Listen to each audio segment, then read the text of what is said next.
Lisboa, 1512. O Tejo carrega o cheiro de sal e canela, de fortunas feitas e perdidas no horizonte do mundo desconhecido. Nos corredores sombrios da Casa Ferreira, o ar está pesado com outro aroma, o da ruína.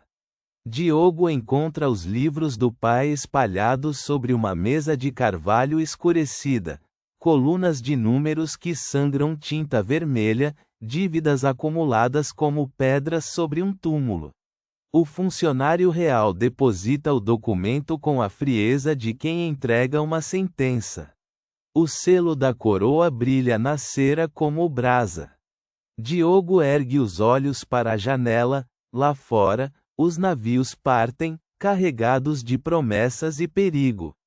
Naquele instante silencioso, entre o desespero herdado e uma determinação ainda sem nome, uma decisão começa a tomar forma, e com ela, uma viagem que mudará tudo.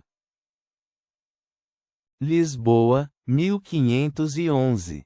No cais de Belém, onde o Tejo cheira a sal, alcatrão e ambição mal disfarçada, Diogo Ferreira assina seu nome num contrato que mal consegue ler a luz tremulante de uma lanterna de azeite.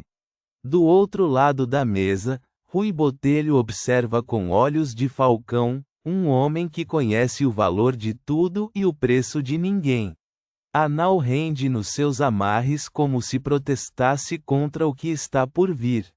O pergaminho é grosso, a tinta ainda fresca, mas já existe algo podre naquele acordo, algo que nenhuma cláusula consegue esconder. Diogo sente o peso da decisão nos ombros, mais denso do que qualquer fardo de especiarias. Ele precisa de Botelho. E Botelho, como ficará evidente, precisa de muito mais do que lucro. As velas serão içadas ao amanhecer, e com elas, os segredos de ambos os homens começarão a navegar em direção à tempestade. O Cabo da Boa Esperança não perdoa. Em outubro de 1511, a nau de Diogo Ferreira encontra o fim do mundo conhecido, e o mundo responde com fúria. Ondas de 12 metros erguem o casco como se fosse palha. O vento rasga as velas, transforma cordas em chicotes, arranca homens do convés como folhas secas. 2 marinheiros, João, de Évora, e um mouro sem nome registrado, desaparecem nas águas negras antes que alguém possa gritar um aviso. O cheiro de sal e madeira molhada mistura-se com o de medo e oração murmurada. Diogo agarra-se ao mastro, os nós dos dedos brancos como osso, os olhos fixos no horizonte invisível. Sobrevive. Mas a pergunta que nasce naquela noite não o abandonará mais: estava o destino abrindo-lhe caminho, ou empurrando-o de volta? Goa. Uma cidade que o Império construiu sobre ruínas ainda quentes. Diogo desembarca num cais que cheira a canela, pólvora e suor de escravos, uma mistura que nenhum mercado de Lisboa jamais lhe ensinou. Os minaretes derrubados contam histórias que o sino das igrejas se recusam a repetir. Aqui, a bandeira portuguesa flameja sobre pedras que guardam memórias de outros deuses. É neste labirinto de sombras e ouro que ele encontra Amara, comerciante, intérprete, sobrevivente. Ela conhece cada rota marítima, cada aliança silenciosa entre ilhas e sultões. Seus olhos carregam a inteligência de quem aprendeu que a sobrevivência exige máscaras. Diogo precisa dela.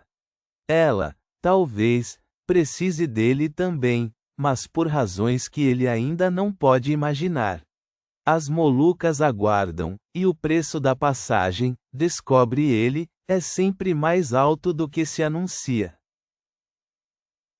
Naquela noite, à luz trêmula de uma lamparina de óleo de coco, Amara revela o peso que carrega há meses. Seu irmão, pescador, pai de 2 filhos, arrancado de sua ilha como se fosse mercadoria, acorrentado nos porões de um navio português. As palavras dela chegam devagar, mas caem pesadas como pedras no mar. Diogo sente o cheiro do cravo na pele dela, misturado com sal e luto. Durante toda a sua vida, o comércio lhe pareceu uma arte limpa, de números e contratos. Agora, pela primeira vez, ele vê o rosto humano inscrito atrás de cada preço. A oferta é clara: liberdade por informação. Uma aliança entre 2 mundos feridos. Diogo olha para suas próprias mãos, mãos de comerciante, e se pergunta o que, afinal, elas são capazes de fazer.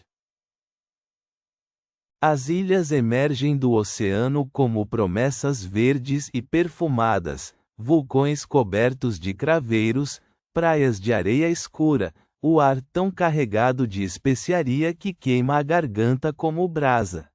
É um paraíso construído sobre medo. Diogo observa em silêncio. Soldados portugueses patrulham os mercados com alabardas ensanguentadas, homens de ternete curvados sob fardos que não lhes pertencem, crianças com olhos vazios que aprenderam cedo a não reagir. O cravo que perfuma os banquetes de Lisboa e Antuérpia nasce aqui, arrancado por mãos que nunca provaram o que colhem. A beleza das ilhas não apaga, antes acentua, a brutalidade que a sustenta. E Diogo, filho de mercador, criado entre aromas e lucro, sente pela primeira vez o peso daquilo que sempre chamou de comércio. O que ele fará com esse conhecimento está prestes a defini-lo para sempre. Lisboa prometer a glória.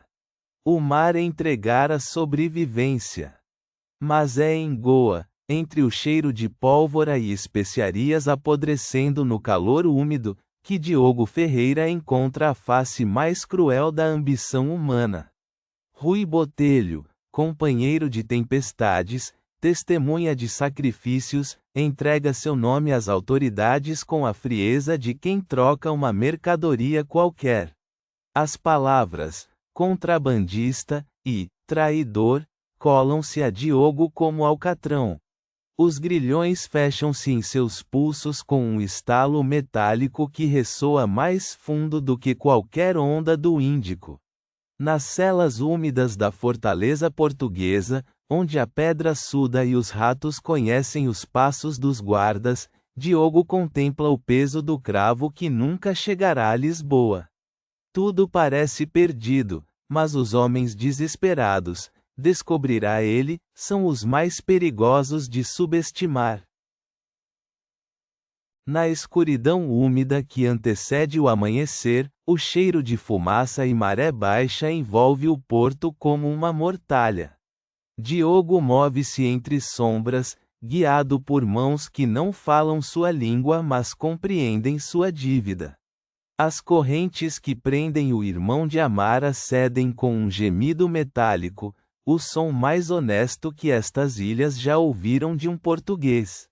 Não há ouro trocado, nenhum manifesto assinado, nenhuma bandeira hasteada.